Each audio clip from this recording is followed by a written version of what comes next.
Prophet Ibrahim alayhi salam was a man chosen by Allah subhanahu wa ta'ala to spread his message.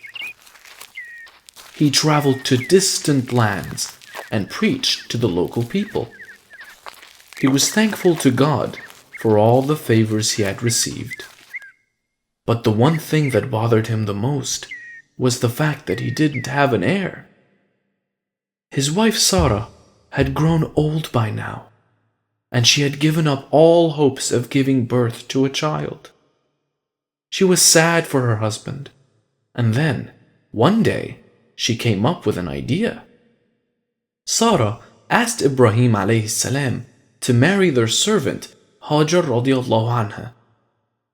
Ibrahim refused at first because he loved his wife so much.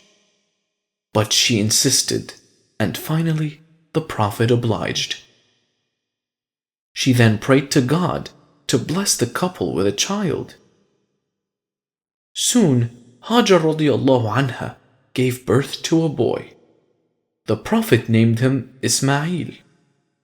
The Prophet was finally happy. He was now a father. But his happiness didn't last for long. Allah subhanahu wa ta'ala ordered the Prophet to do something. So, he went to Hajar and asked her to get ready. "Where are we going?" she asked. "You will soon find out," he said. Hajar radiallahu anha trusted her husband. So, she didn't utter a word and got ready for the journey. It was a very hot day. The Prophet and his wife kept walking under the scorching sun. Hajar radiallahu anha followed her husband quietly, carrying Ismail on her shoulders.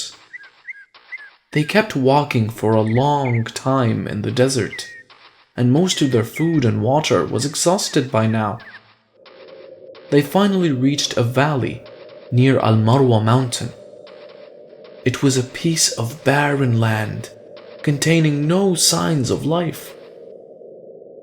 Then, without saying any word, the Prophet started walking back. He left the mother and child alone in that barren valley. They only had a small amount of food and water with them. But that wouldn't even last for 2 days. Hajar hurried after him. "Where are you going, leaving us all alone?" she shouted. She called him again and pleaded him to come back. But the Prophet didn't even look back, and he kept walking away.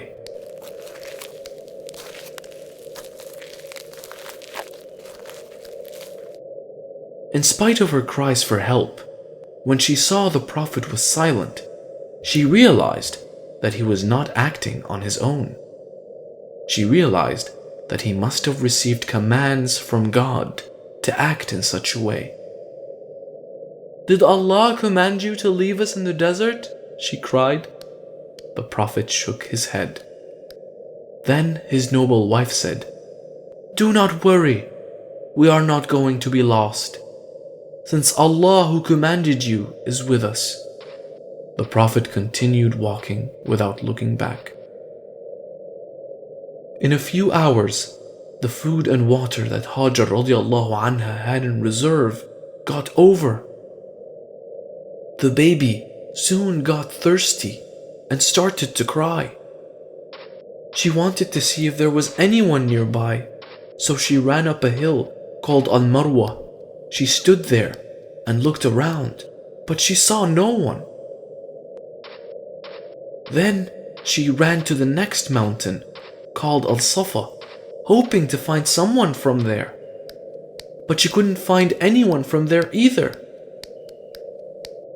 Then she ran back to the top of Al-Marwa, then again to Al-Safa.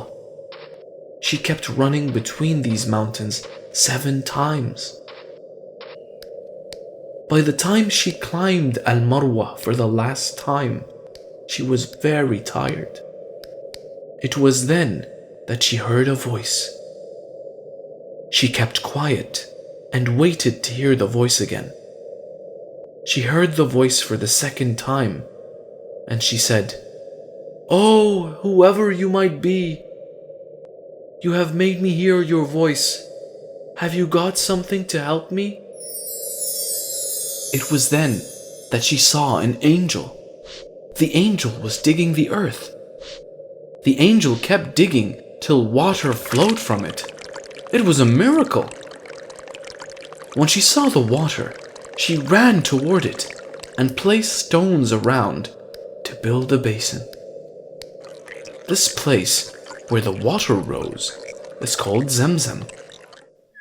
Hajar radiallahu anha didn't go anywhere else and stayed at Zamzam. Days passed.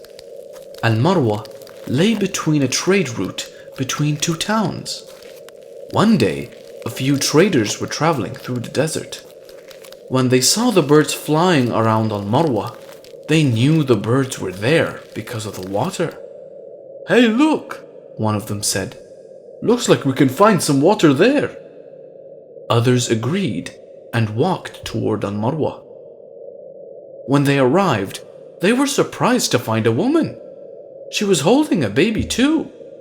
"Shall we stay here and use this water, please?" they asked her. Hajar agreed, and they drank water from Zamzam.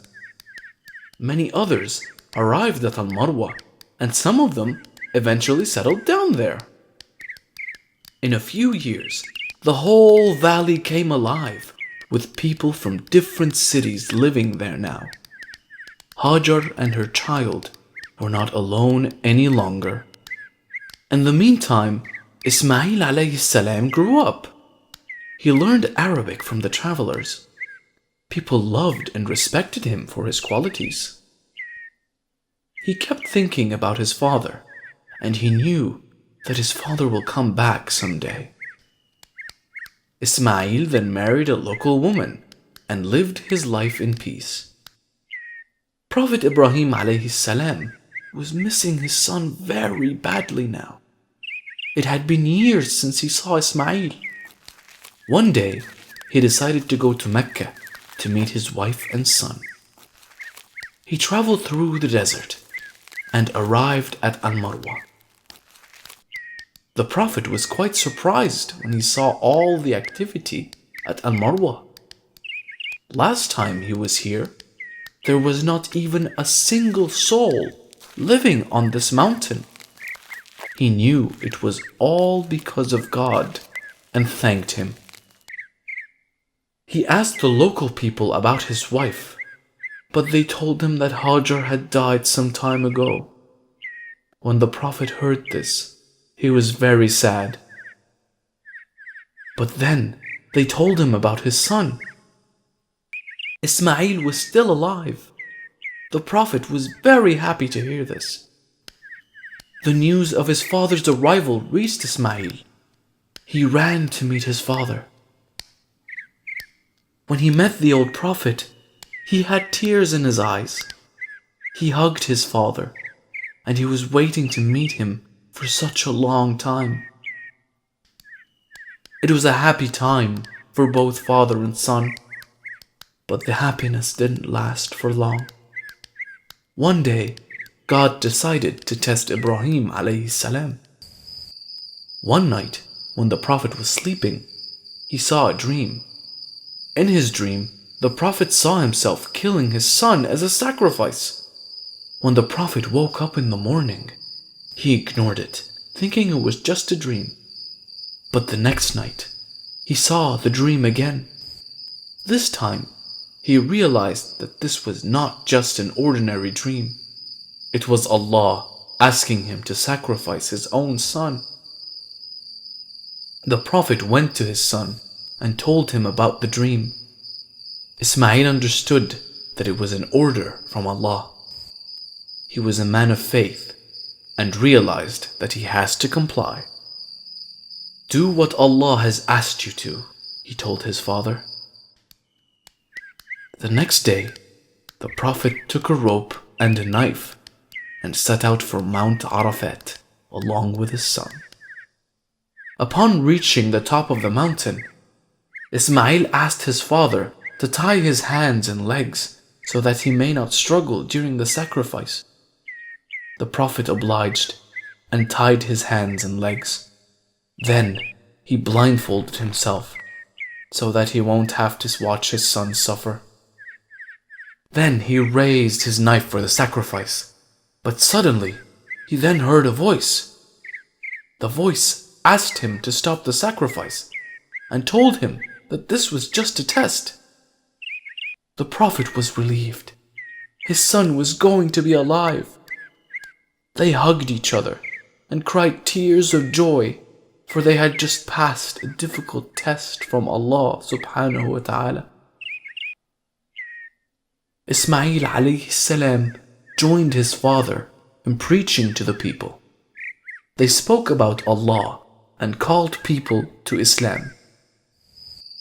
One day, Allah ordered the Prophet to build a house for worship.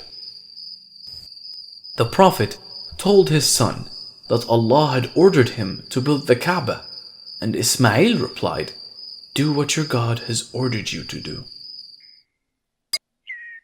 They soon started building the foundation of the Kaaba. Ismail alayhi salam helped by carrying the stones, while Prophet Ibrahim alayhi salam built the house.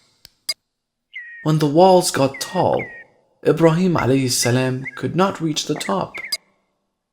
So Ismail alayhi salam brought a large stone for the Prophet to stand on. This stone was called Maqam Ibrahim and can still be seen today. The foundation was soon completed, but there was a gap left in the corner.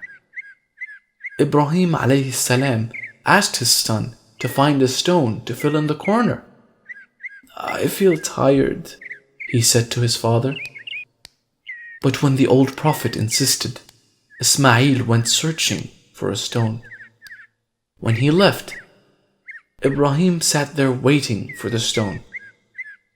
But then a miracle happened. An angel flew down from heaven carrying a stone. The angel told him that the stone was brought to earth by Adam alayhi salam from paradise. The stone was originally white, but because of the sins committed by people on earth, its color gradually turned into black.